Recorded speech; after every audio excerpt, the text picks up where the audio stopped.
This is the Sleeper Hold Podcast.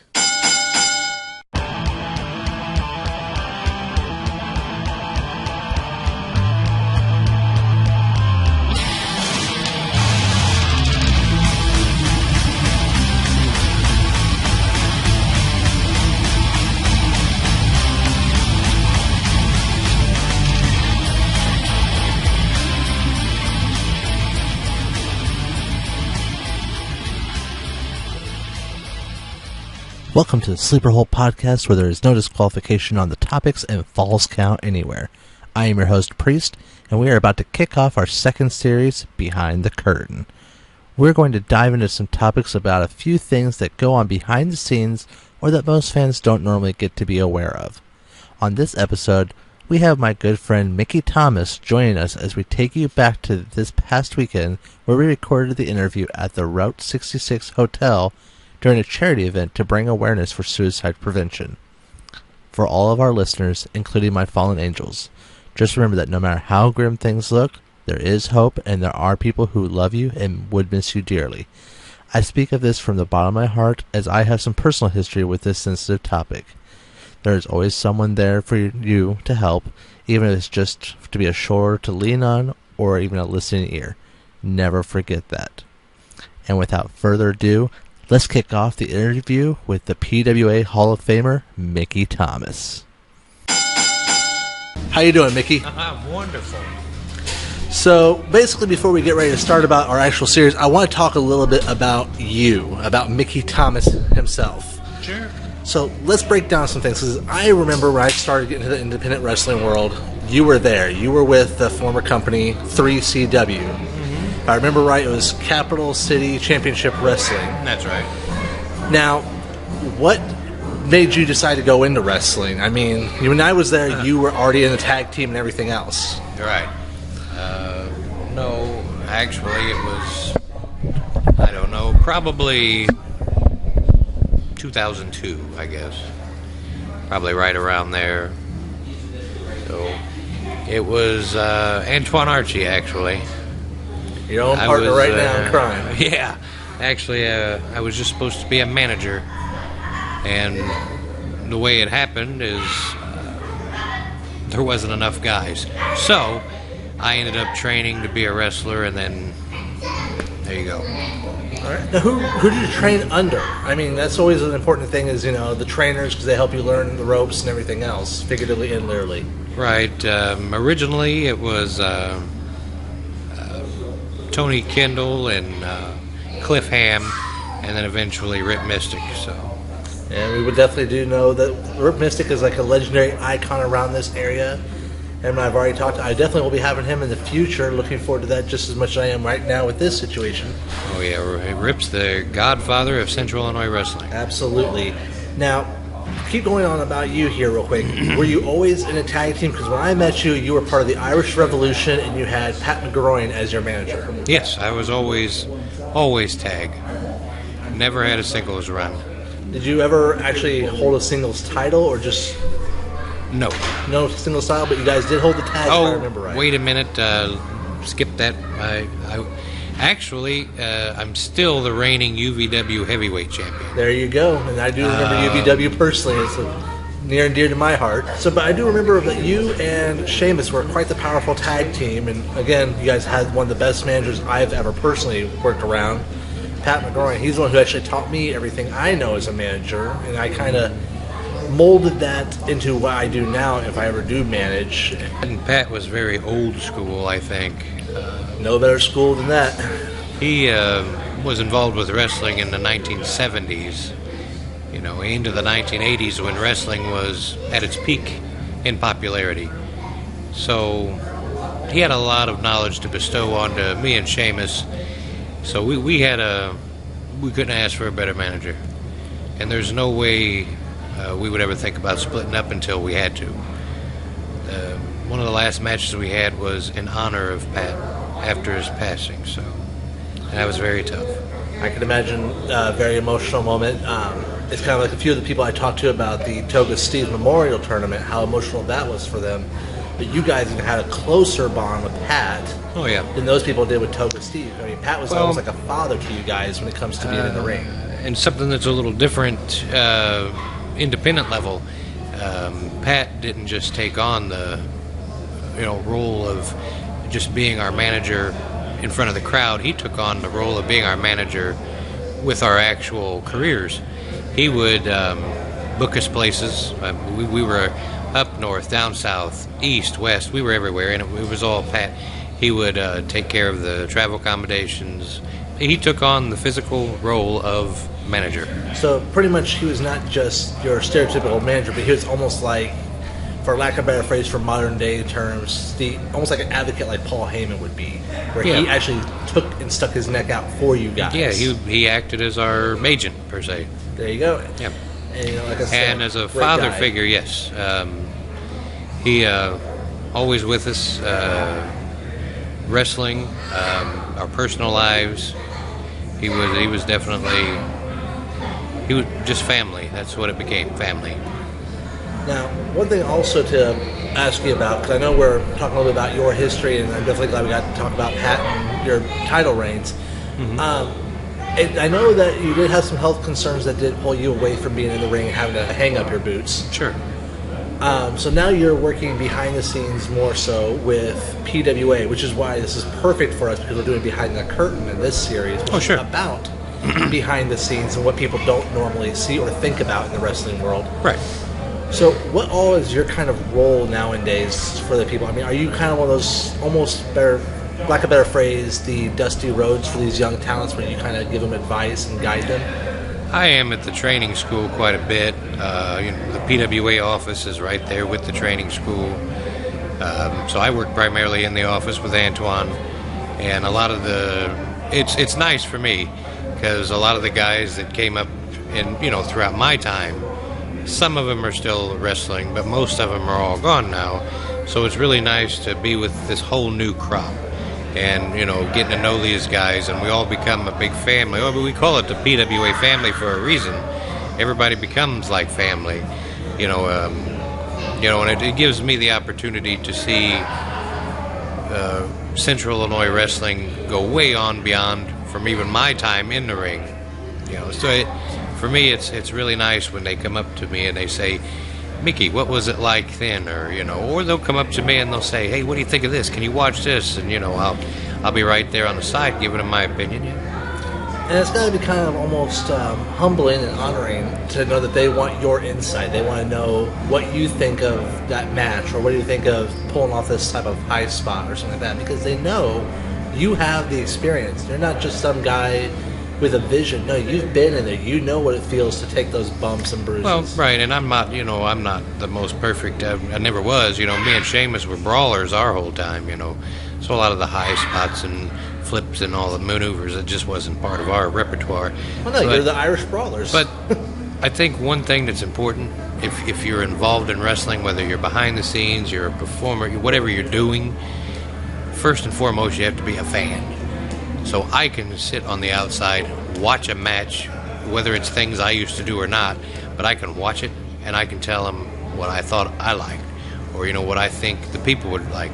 And the beauty part about the shows is being on the outside now, I get to see the reactions. I get to see what things are, rather back when, me and Sheamus was a tag team, we'd go out there in front of the crowd, 15 minutes, but the rest of the show, we were backstage, we were in the locker room. You can't see anything. Exactly. So it's really nice now. Kind of good to get that extra look at things that you don't normally get to see.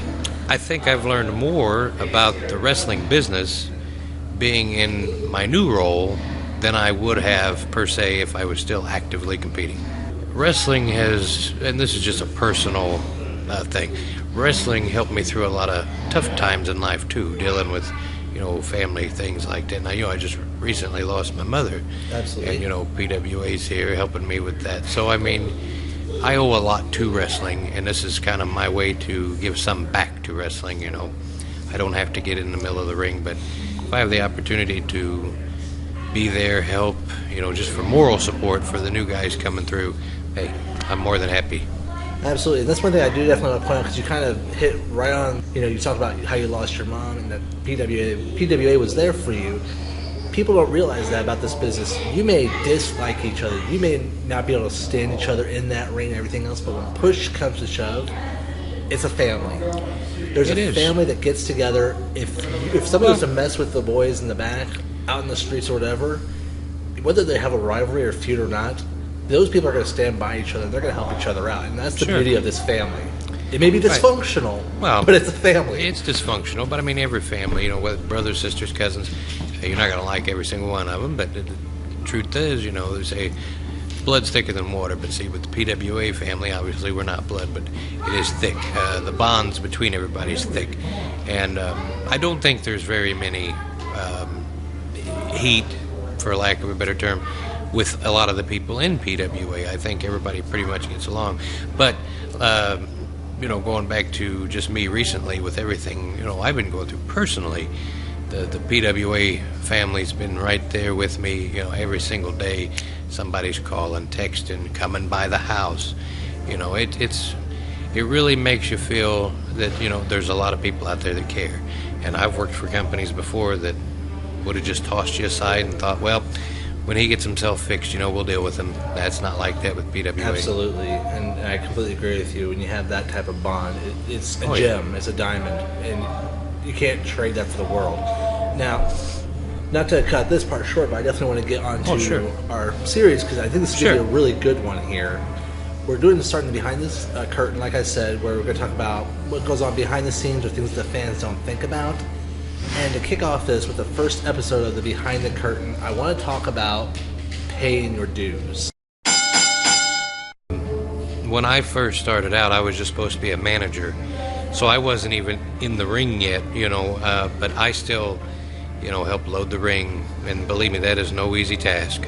And, you take a wrestling ring, there's got to be, I don't know the exact number, but there's well over 100 pieces, and each one of them is heavy. Oh, yes. Even the ropes are heavy, by themselves. So, I mean, loading them in and out of trucks and trailers. And I think that's always the best way to start paying your dues, even if you're training. Learn how to set up and tear down that ring. And, I know back when I had UVW, that was our number one rule for all members of the roster. You're going to be here, you're going to help set up, you're going to help tear down. Right, and, today things are a lot, it used to be back when, even I started, the ring was obviously the most important thing. If you didn't have a ring, you didn't have a show. Exactly. And now it's more sophisticated, because now you have entryways and lighting rigs, and, it takes a lot just to set up before anything even happens. So I think people would have a better appreciation for the show if they actually seen how much work actually gets put into just appearance. Oh, yes. And each guy pitching in, helping out, that's paying your dues. You have some guys, that's been in here almost 20 years, and they're still in there pitching in just because, it's all about... It's tradition, it's respect. Yeah. So for any new guy that comes in and, they... don't want to pitch in for that part, well... A lot of the older guys around, or I can't say older, but a lot of the, seasoned veterans. More seasoned guys, they're not going to have much respect for those people, because we've all had to do it. There's been times there's only been a skeleton crew of us and have done it. So, yeah, definitely. I've been there too. I remember back again with the UVW days where it was just the administration. That was all that was left, and we were the ones taking it. And down. I remember several times. It was me and Brian Ely at one time, me and Antoine Archie at one time, me and Tony Kendall at one time. And it's like you said, there's 100 pieces, give or take. I mean, it's not easy. There's so many different metal beams. There's the turnbuckle posts, the ropes, the wood, the padding, and people don't think about that. They think it's just a simple Lego build-up, but there's many layers. Oh, yes. And even one thing I always hated trying to do was getting under the ring to tighten up the steel cable to make sure that those posts don't wiggle on you. Oh, yeah. I mean, there's just so much. I mean, and a lot of people think that those rings are spring-loaded, and they're not. No. It's steel beams and wood. When you take the bump, you feel it. Oh, yeah. I think also a part of paying your dues is that part. Guys getting in there, training their butts off. When I first started, it wasn't uncommon. Me and Seamus, we weren't the most fit guys. We didn't hang out in the gym all day. Obviously we could tell you the best restaurants to go to in every place we went. We could tell you where the $3.99 buffet was. Good go. luck finding that anymore. Right. But still, we had something to offer that was different. Today, a lot more focus is on body. A lot more focus on your endurance, which I am totally agreeable on, because I think that the more fit, the more better, and part of paying your dues is getting in there and ground for pound, and getting trained by, somebody who knows what they're doing. Absolutely, and I kind of agree with you on all that, with it being more fit and more endurance. And I think, like you said, though, people doing the training, paying the dues, taking the bumps, learning how to do things right is a very important thing. I mean, very important. I remember when I first did my first night of training, it was take a bump, and I was like, well, what's a bump? And it showed me, and I'm thinking, oh, okay, I know what that is. I see it on TV all the time. It looks easy. Took one bump, and I mean, the wind just came out of me, and the guy goes, you forgot to breathe out, didn't you? Yeah. Because you don't think about it. Now, if I was to do it, I probably could do it with no problem, but I think my back would yell at me. Oh, yeah. The biggest part of the wrestling business is not just taking care of yourself, it's taking care of whoever you're working with. Exactly. It's a lack of a better phrase, it's a dance. You're telling a story. If you don't, my favorite hero of all time for professional wrestling is Bret Hart. And in history, he's never seriously injured anyone. Why? Because he knew it's not just his body on the line, it's the person he's against. And Bret Hart's a good example for this business, because it does not take but a very simple little thing to permanently injure you. Bret Hart was unfortunately taken from the business due to a simple kick. And that just shows you how dangerous this really is. And guys paying their dues, getting in there to learn the basics, and if you know the basics and you got that down pat, which Zero Hype Guy Smith, I've been in there throughout this whole time he's been training. He's doing the summer camp now. I've been in there quite a bit, and he actually, it's a step by step. He doesn't, run over anything. He really gets involved with the actual training of this business. I mean, I was there for just that, 10, 15 minutes with you that one time when we were just talking for fun, and watching him, it's like you said, step by step. I mean, there's a lot of mad props to the guy, and it's not just that he's being a drill sergeant barking orders. No, he's right there in there with them. Oh, yeah. He's like, I'm not going to make you do something that I don't expect myself to do. I have a lot of respect for that. So, but he's one of those guys that has paid his dues, and he even went and paid, some astronomical amount of money at Harley Races School to be trained. So, obviously, his credentials are very good. Yes. But he's a guy who I've noticed over the years that, because this is actually the first time we're in the same company. We're both in PWA now. We've always been kind of in opposing companies at times. But I've obviously seen him and watched the tapes from before. And it's kind of nice that a guy that versatile is being the trainer. Because if you've noticed him, he can do some of the high flying. He's done a lot of it before, you know. Yeah.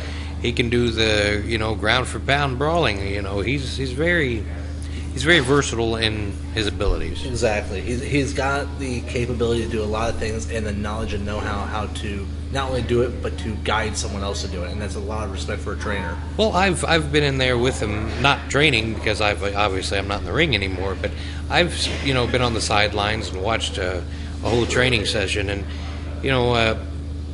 if I was to start over, I would want him there with me, to train me. And unfortunately, I didn't get that opportunity, with him. But, I mean, if I was to tell anybody where to go, where to come through, if you really want to know this business, go through the Pinfall Academy. And not just because I work for PWA now, but just because Guy Smith is a heck of a lot better than some of the other guys which I'm not going to name names and start any controversy. So, like you said, he's got the credentials of Harley Race. That's a very big credential. And going up forward with a lot of this stuff, because we're talking about paying your dues and everything else, I think one thing that's very important for somebody to do to pay their dues is have the research, have the knowledge. You can't just come in here blindly. You have to kind of know what you're getting into. You have to know the history. The very first thing that I do like about Guy Smith, and I don't mean to keep going back to Guy, but well, I'm not. He's a great example. He is a great example. He teaches guys what we call locker room etiquette, and that pretty much is, how we treat each other. You're going to have guys that you only see maybe, once a month or so on and so forth. Not everybody hangs out at the PWA building, but these are the guys that, they come in from out of town, maybe. Yeah. Mississippi Madmen, for example. And locker room etiquette is, more than just being cordial. Locker room etiquette goes back to, respect, and I think it has a lot to do with paying your dues in this business. If you got a new guy that comes in, and you got a seasoned guy that comes in, and share a locker room, and the new guy just totally, is passé with the seasoned guy, that's disrespectful for one, but paying your dues is showing them respect, especially if you're working with them. Yeah.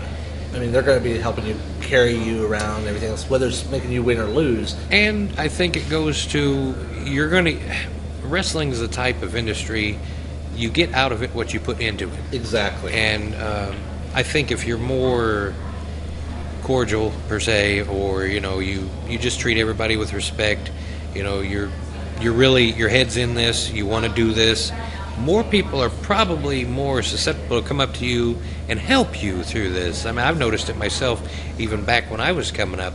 There was guys, one guy in particular, Lucky Dane, who's now retired, but he also was Irish, wore a kilt to the ring, and he kind of took me and Sheamus, under his wing as, throughout wrestling. Nice. Because we had Pat on the outside. We were covered with all that. Pat took care of everything for us. But when it come to actually in-ring, we had Lucky Dane. And Lucky, was right there. We went over all kinds of stuff. We'd show up early for shows and go over things. We'd stay after shows before the ring got tore down. Or, luckily enough, back then you had a couple places that they were able to keep the ring up in JW or something. Yeah, or down in venues. CS or SCW. So it was nice, but the reason is because part of, I think, paying dues is we showed the veterans a lot of respect. And then we had Lucky Dane, we had the Animals, which, one of them has since passed. Yeah. And which was very sad because we worked with that man, 1,000 times. But we also had Gino Latino, Fatty McNasty. There's so many. But these are all guys that were, by the time we come around, they were in their 40s and 50s. These guys have been doing this 20 plus years. And it's because of the way we came in. It's because of the way, we'd go up to them. And, like me, for instance, Lucky was playing an Irish guy, he is Irish to the core. Me and Sheamus were the Irish Revolution. So we went up to him, and Lucky, we got some pointers, or hey, what do you think about this? Or he would come up to us eventually after he knew kind of how we were, and he'd be like, hey boys, how about you try this? Or if we just happened to be working with him, it was easy because we would all conglomerate, we'd all come together, and I think, the biggest thing I could tell somebody coming up, part of paying your dues is, go to the seasoned guys. I mean, I know some of them are a little rough around the edges, but it's wrestling. Most of them are. It's after, you show how much respect you have for this business, that'll open the door for a lot more opportunities, especially with the seasoned guys. Absolutely. Now, one thing I also know for paying your dues that I don't really see it in the independent world as much as you do in the big world like WWE and TNA and all that stuff are the dark matches or the squash matches. And I personally have my pros and cons for and against them. But I mean, what are your thoughts with those being paying your dues and just the matches in general? Well, I mean, I guess if you have, on the independent level, yes, it is kind of unnecessary.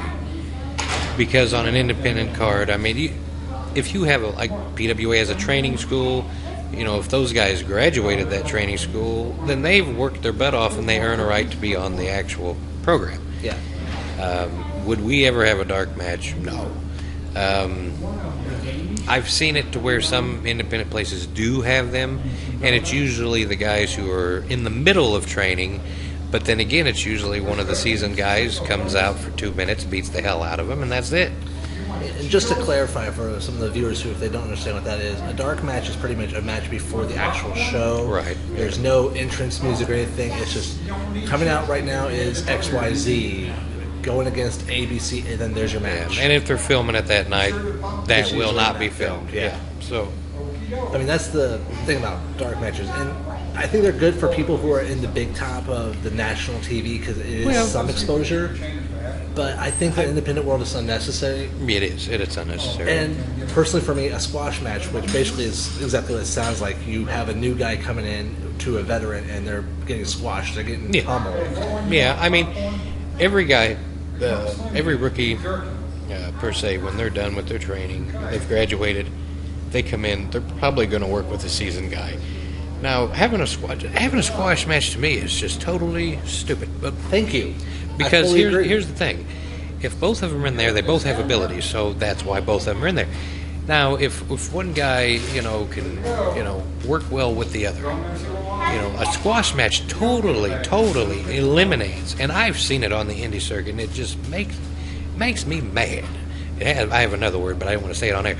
But it just makes me mad, because the reason why is both guys, in my opinion, have worked their butt off to be there.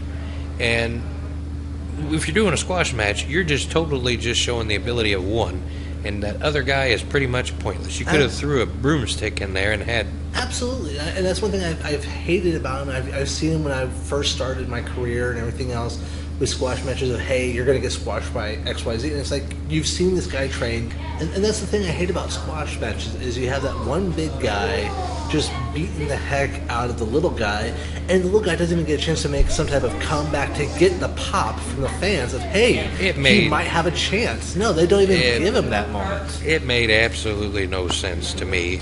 Professional wrestling, it's a two-way dance, It takes both competitors to make it work. And I think when one takes advantage of the other, it's just, that's not paying your dues. That's what you call just, it's sad. And, the closest thing I've seen to where it's a squash match but not a squash match on the big scale would be, one of my other favorites, Zack Ryder, where they pummel him, they beat him up, but they give him a fighting chance. And why? Because they give him that small time to shine to get the fans rallied behind him. Yeah. That type of match I'm okay with. But when you don't even give the guy a chance to show what he can do, what's the point of having him? What else would you advise to a lot of the listeners or any of the aspiring people of what it would mean to pay your dues? Well, outside of, for one, you have to find a good place with credentials to even begin your process into getting into this industry. Once you do that, put your heart and soul into it. If you don't have enough time for it, by all means, don't do it. Because this is something that I think, when you're actually getting into it, hold it sacred. Learn anything you can. Learn anything and everything you can. Pay attention. Pay attention. That's like the number one thing. Pay attention. Because a lot of guys do everything, halfway. And that leads to where, you're not going to turn out too good. But when you get into school, by all means, go through, finish up, listen to and some places, even the Pinfall Academy, you're going to have several different trainers. Each one of them have a unique perspective on this business. Guy Smith has one. Guys like Brian Ely or anybody else, that I even have a different perspective of this industry. Listen to every single one of them. If somebody offers you advice, for one, in the wrestling business, if somebody's offering advice, by all means take it, because not every guy's like that. Some guys you really got to get to know before they'll even warm up to you enough to give you advice. So when guys do, and PWA is not like that. All the seasoned guys there, They're right there with all the rookies when they come out, or trainees before they even come out. But part of paying your dues while you're in the school is you are the production people. You are the ones who set up the ring. You set up the stage. You get the locker room situated. You tug around the waters for the guys. You do all the grunt work. I mean, okay, like today to now, present day, just to put on a show, you got to put that ring together. You got to put that stage together. The guy behind the curtain, which is Jason Kluge, the music guy, he's got a huge setup in the back. So many wires. It's got to be put together. The lighting rig for the entryway's got to be wired up and sent to him.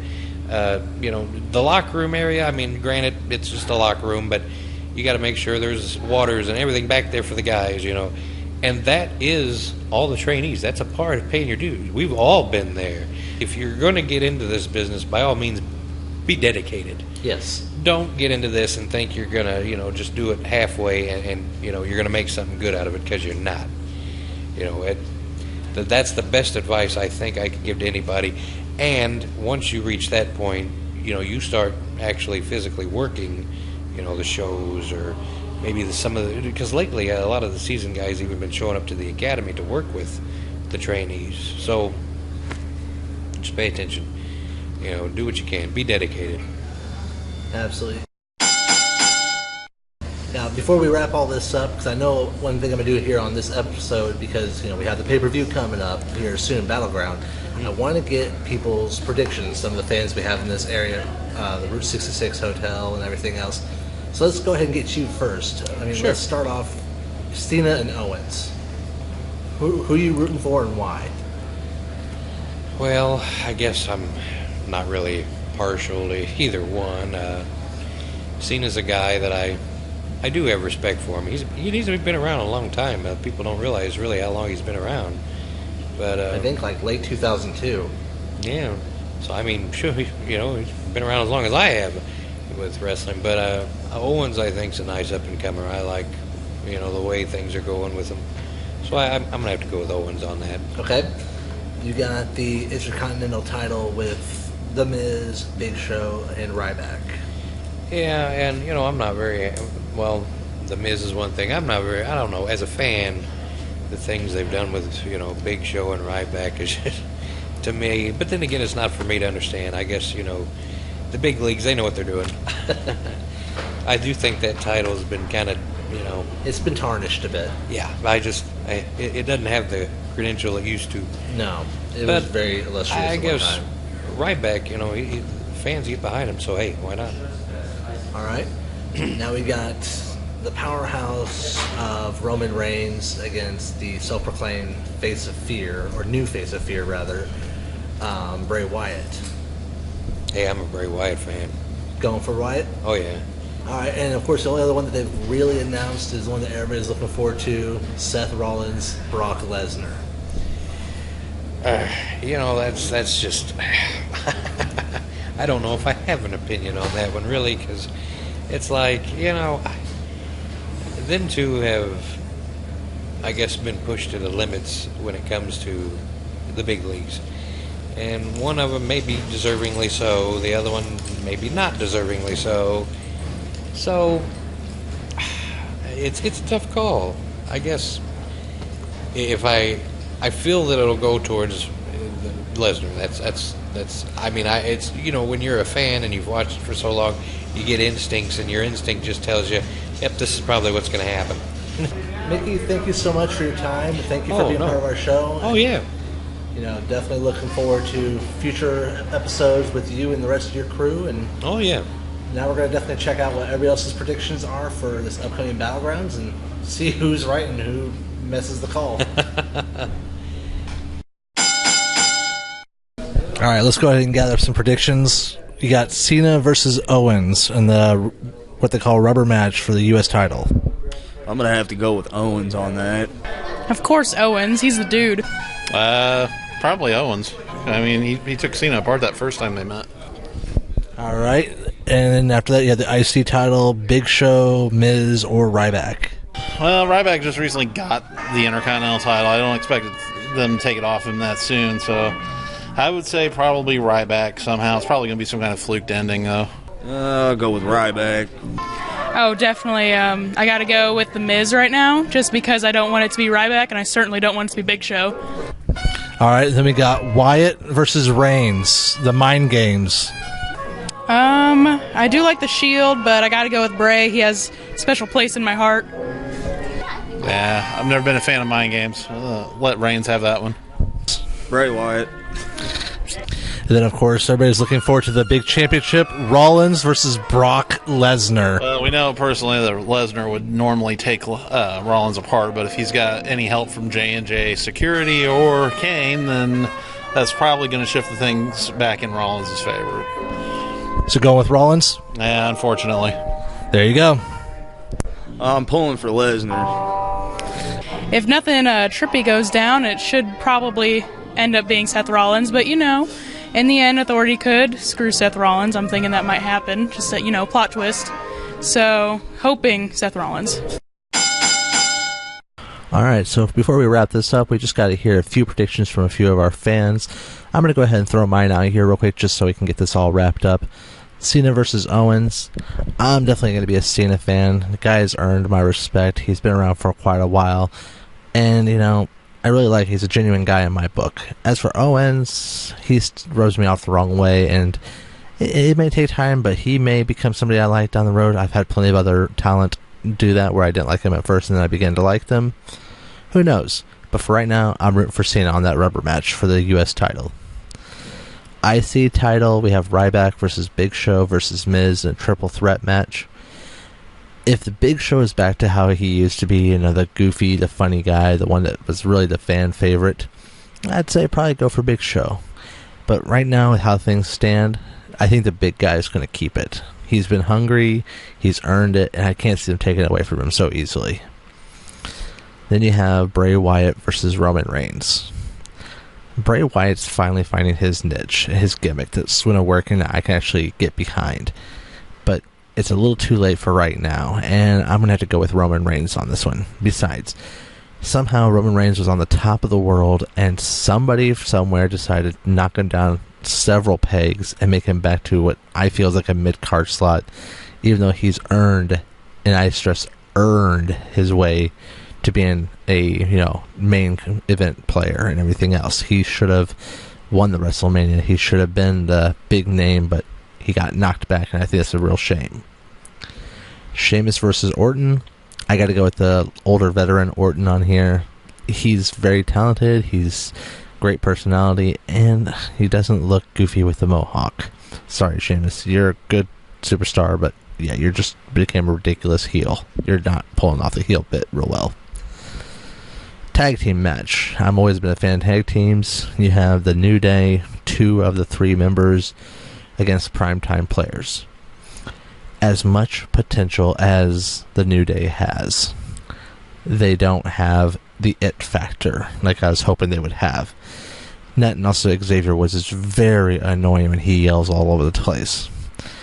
I'm going to have to go with primetime players on this one. Hopefully after they win this match, they can give fair people a challenge like the Lucha Dragons, who I think are really deserving of a title shot. The kickoff match, King Barrett versus King What's Up R-Truth. Needless to say, R-Truth entertains me. Point blank, I'm rooting for King What's Up. Now the main event, Brock Lesnar versus Seth Rollins for the WWE Heavyweight title.